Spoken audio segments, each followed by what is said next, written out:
Hymns academy YouTube च्यानलमा स्वागत गर्न चाहन्छु सबैजनालाई। आज यस भिडियो ट्युटोरियलमा हामी अस्ति नै कक्षा 8 को विषयसँग सम्बन्धित छौँ, स्वास्थ्यमा छौँ हैन। यो चाहिँ यहाँ हामी च्याप्टर 2 को अभ्यासको सोलुसन लिएर आएको छु। त्योभन्दा सुरुमा हामीलाई इकाइ 2 को सामुदायिक स्वास्थ्य तथा मानसिक स्वास्थ्य, community health and mental health मा चाहिँ यहाँ पोस्टर अवलोकन गर्नुहोस् र दिएको बुदाहरू छलफल गर्नुहोस् भनेर भनेको छ। सामुदायिक स्वास्थ्य र मानसिक स्वास्थ्य। ख नम्बरमा सामुदायिक स्वास्थ्य स्वयंसेविका दिवस र मानसिक स्वास्थ्य दिवस मनाउनुको कारण चाहिँ यहाँ सोधिएको छ। ल अब भिडियोतिर जाउँ। हिम्स एकाडेमी युट्युब च्यानललाई सब्स्क्राइब गर्नुभएको छ भने सब्स्क्राइब गर्नुहोला र विद्यार्थी भाइ बहिनीहरूलाई सब्स्क्राइब गर्न रिक्वेस्ट गर्दैछु, किनभने अपकमिङ भिडियोजहरू अपलोड हुँदैछ। अनि यो विक चाहिँ च्याप्टर 2 को सबै सोलुसनहरू चाहिँ म लिएर आउनेछु। सबै एकैचोटि अपलोड गर्न सकेको छुइनँ, त्यही पनि प्रयास गर्दैछु। Stay tune. अनि क्लास 9 को विद्यार्थीहरू पनि भिडियोजहरू अपलोड आउँदैछ। सब वेब डिजाइन पार्टको HTML पनि भिडियो आउनेछ। So let's go. सबभन्दा चाहिँ हामीलाई बुझ्नुपर्ने कुरा के हुन्छ भने सामुदायिक स्वास्थ्य है। म जुम इन गरिदिन्छु। सामुदायिक स्वास्थ्य यहाँ सोधेको छ, सामुदायिक स्वास्थ्य र मानसिक स्वास्थ्य।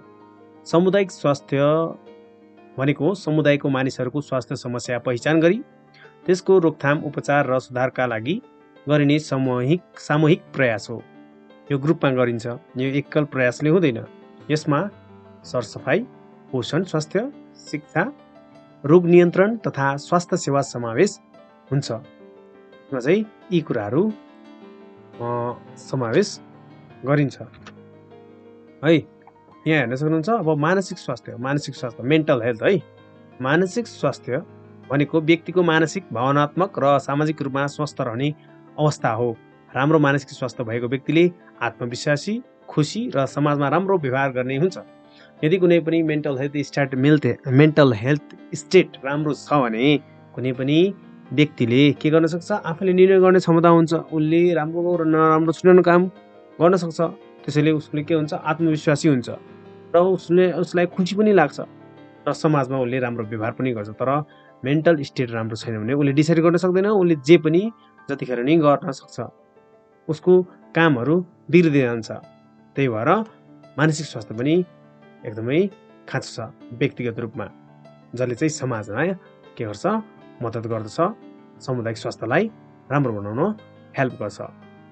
ख नम्बरमा छ सामुदायिक स्वास्थ्य स्वयंसेविका दिवस र मानसिक स्वास्थ्य दिवस मनाउनुको कारण।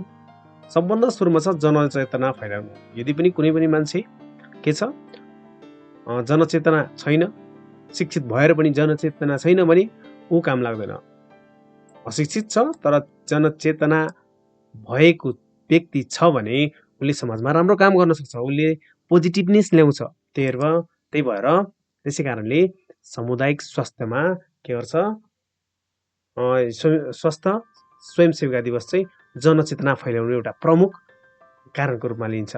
अर्को छ 2 नम्बरमा स्वास्थ्य सम्बन्धी जानकारी दिन। यदि पनि कुनै कुराहरू हुँदैछ, हेल्थ रिलेटेड कुराहरू हुँदैछ, स्वास्थ्य सम्बन्धी कुनै पनि कार्यक्रमहरू हुँदैछ, सोको जानकारी दिन पनि, स्वास्थ्य सम्बन्धी जानकारी दिन पनि के गरिन्छ, यो स्वास्थ्य स्वयंसेविका दिवस, मानसिक स्वास्थ्य दिवस मनाइन्छ। 3 नम्बरमा छ मानिसलाई मानसिक रूपमा स्वस्थ रहन प्रेरणा दिन, मोटिभेट गर्ने। यदि पनि कुनै पनि मानिस म राम्रो छैन, स्थितिमा छैन भनेपछि उसले के गर्छ, आफूले डिसाइड गर्दैन, आफूले के पनि गर्न मन लाग्दैन, अग्र स्थानमा जाँदैन। तर उसलाई पोजिटिभनेस ल्याउन, उसको मोटिभेट गर्न यस्ता कार्यक्रमहरू, यस्ता दिवसहरू मनाउने गरिन्छ। 4 नम्बर छ स्वास्थ्य सेवामा स्वयंसेविकाको योगदानमा को सम्मान गर्न। अब के छ, हाम्रो गाउँघरमा स्वास्थ्य स्वयंसेविकाहरू हुनुहुन्छ, उहाँहरूलाई सम्मान गर्न, उहाँहरूको कामको लागि प्रतिष्ठा देखाउन यो स्वास्थ्य सेवा सम्बन्धी कार्यक्रमहरू चाहिँ उहाँहरूको मार्फत के गरिन्छ, यस्ता कार्यक्रमहरूको दिनमा यो मनाउने कार्य गरिन्छ। सो हामीले चाहिँ के गरौँ, यो 2टा टपिकको बारेमा जानिसकेका छौँ। अब हामी अर्को भिडियोमा भेट्नेछौँ जुन चाहिँ अभ्यासमा हुनेछ। भिडियोमा यो च्यानलमा जोडिराख्नुहोला अनि नेक्स्ट भिडियोमा भेट्नेछौँ। Thank you for watching. See you in the next video.